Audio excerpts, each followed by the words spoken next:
ناو مەریوانی کەریم ئاغای هەمەوەنە بیرۆکەی ئەم مۆزەخانەیە کە دروست بووە دوای کۆچی دوایی باوکم بوو لە 7/4/2016 سەرەتای ئەم بیرۆکەیە کە دروست بووە ئەگەڕێتەوە بۆ ساڵانی 1957 کە مستەر ڕۆبرت هاتۆتە گوندی چەرموو لەوێەوە کنێ و پشکنینیان لە گوندی چەرموو کردووە ئەویش خولیا و ئەوەی شوێنەواری کەوتۆتە مێشکەوە وردە وردە کەلوپە لە دێرینەکانی کۆ کردوێتەوە لێرە و لەوێ خزمان لە هەر شوێنێکی ئەم کوردستانە شتێکیان دەستکەوتایە ئەوەند با بۆ ماڵی کەریم ئاغای هەمەوەنی بەرین کەریم ئاغای هەمەوەنیش هەتا کۆڕەوەکە کۆمەڵەیە کەلوپەلی جوانمان کۆ کردەوە کە کۆڕە و ڕۆی ڕۆشتین لێرە هەموو سەربازی حکومەتی عێراقی هەمووی شکاند و وێرانی کرد دووبارە باوکم هەر لە کۆکردنەوەیان بوو وای کرد کە کۆمەڵێک کەلوپەلی دێرینی ناوچەی کوردستان بەگشتی کۆ بکاتەوە و داینات لە دوێخانی خۆی لە دوای کۆچی دوای ئەو ئێمەش توانیمان بە چاودێری مۆزەخانەی سلێمانی ڕیزبەندی بکەین و لێرە داینن لەژێر چاودێری ئەواندایە ئەو کەسانی کە سەردانی ئێرە ئەکەن ڕێکخراوە ئەجنەبیەکان هۆڵندی هاتوونە ڕێکخراوی بەریتانی هاتووە قونسڵی کەنەدی هاتووە ڕێکخراوی ئەمریکی هاتووە ئەوانەی کە سەردانی چەمچەماڵیان کردووە بەگشتی هاتوون سەردانی مۆزەخانەی کەریم ئاغای هەمەوەنیان کردووە یەکێک لەوانەی کە گوندی بەردەبەلەکەیە کە باسم کرد مێژوەکەی بۆ 100,000 ساڵ پێش میلاد دەگەڕێتەوە ئەوە شارستانی ئێمە بووە ئەوە کوردە لەسەر پارچە زەوی خۆی جێگیر بۆ پێشی 100,000 ساڵ پێش ئێستاکە کە کورد لە کوردستانی خۆیدا ژیاوە و ئەو کەلوپەلانەیەش هینی هەموو بەشەکانی کوردستانی تایە و ئەوەی کە شوێنەوار ناس ئەیگێڕێتەوە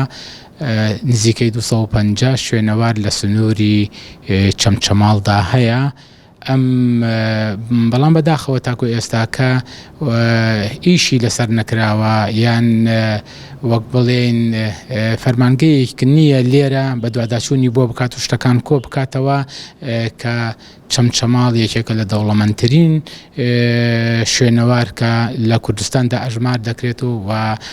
نمونەی کەریم شاعیر بۆ چاخی ناوەڕاست دەگەڕێتەوە بەردەبەلەکە بۆ چاخی بەردین دەگەڕێتەوە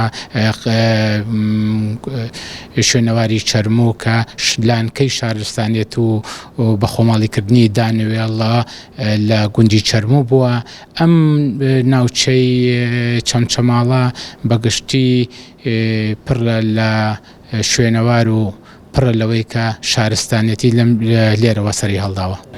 بەڵێ ئێمە پێش ئەم نەخۆشی ڤایرۆسی کۆرۆنەیە لە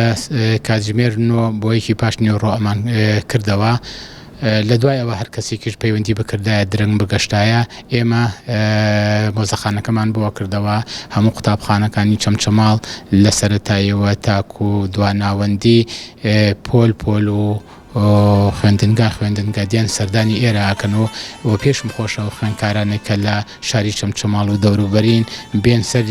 سەردانی ئێرە بکەن و ئاشنا بن بە شوێنەوارە دێرینەکانی ناوچەی چەمچەماڵ کتێبخانەکەمان کردووە بە شتێکی فەرمی هەر کەسێک بێت مێز و کورسیمانداناوە لەوێ ئەتوانێت بەحەز بنووسێ خوێندنەوەی بۆ کتێبەکان هەبێت و سەرچاوەی یاسایی تایە وەقەعی عێراقی تایە مێژووی تایە ئاینی تایە